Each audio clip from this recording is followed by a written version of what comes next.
Let's look at the list of the people that the president, we've learned, or has publicly attacked in the last 48 hours. Hillary Clinton, James Comey, Bill McRaven, former head of Special Operations Forces, Congressman Adam Schiff. All those people, among them Republicans, the Supreme Court Justice, but not Saudi Arabia. He gives Saudi Arabia a pass. Explain that. Well, I can't explain it because I think we are in one of the most shameful moments in American history. And I hope more and more Republicans somehow are able to get the spines that they've donated to science back and act up and stand up and speak up against these abuses of power by this president. Look, I live in Miami. This is a community that is full of political exiles, people who have fled dictatorships and human rights abuses in places like Cuba and Nicaragua and Venezuela. And what we are seeing from Donald Trump is the type of things that these strongmen in those countries do. Go after their opponents, try to fabricate prosecutions, try to penalize and punish and make their opponents hurt. I'm not saying he kills them. I'm not saying he beats them up. But certainly prosecution is a weapon that he would use to extract pain from people that oppose him. It is so damn un-American.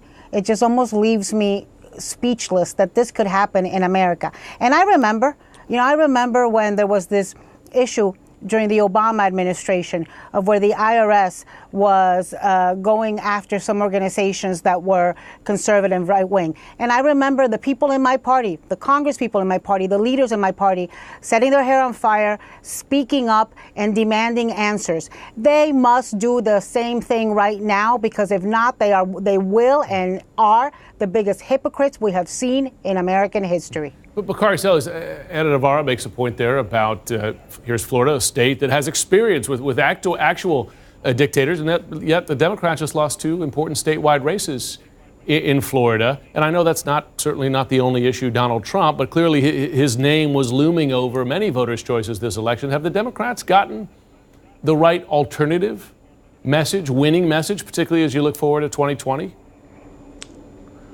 Well, I think there are two questions. One is a political question and one is a moral question.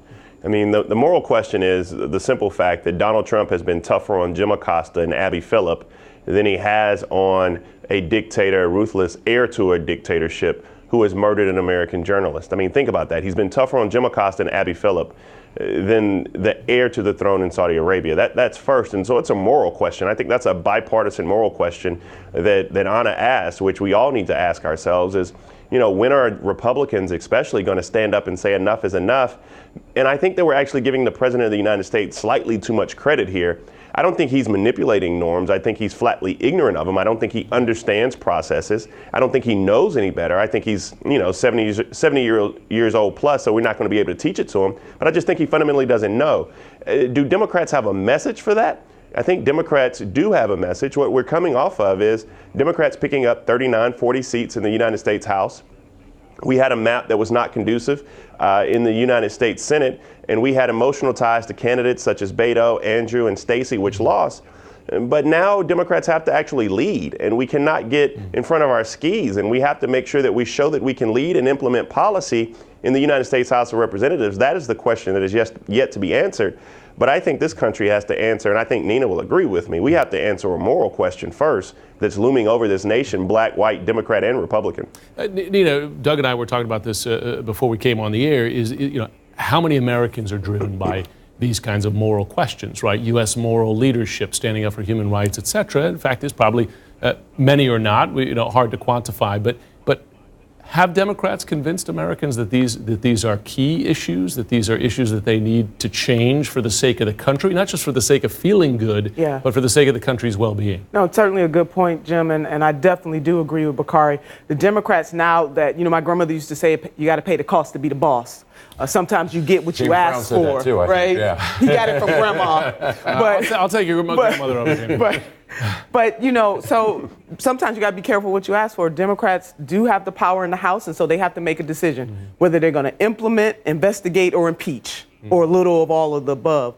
But to continue to win over the hearts and the minds of the American people, they are going to want to see people who are going to lead and not just simply play in the political sandbox, but definitely do what is in the best interest of the people. That remains to be seen. Democrats won the election, listen, but whether or not we are going to lead in a way that makes the requisite change for this country is Doug, just because we're running out of time, Doug, isn't there a test for Republicans as well? How will their words and their actions today be measured months or years down the line? Sure, but the reality is most of the Republicans who lost are those Republicans who are most likely to stand up to Trump. Now, some of them, Lindsey Graham being a good example, has been very critical of Trump on this, where he typically isn't critical of Trump. But the other thing is politics comes at you fast, and Democrats are going to investigate on this and a whole host of issues as they campaign on issues not about Saudi Arabia, but on health care that really benefit them.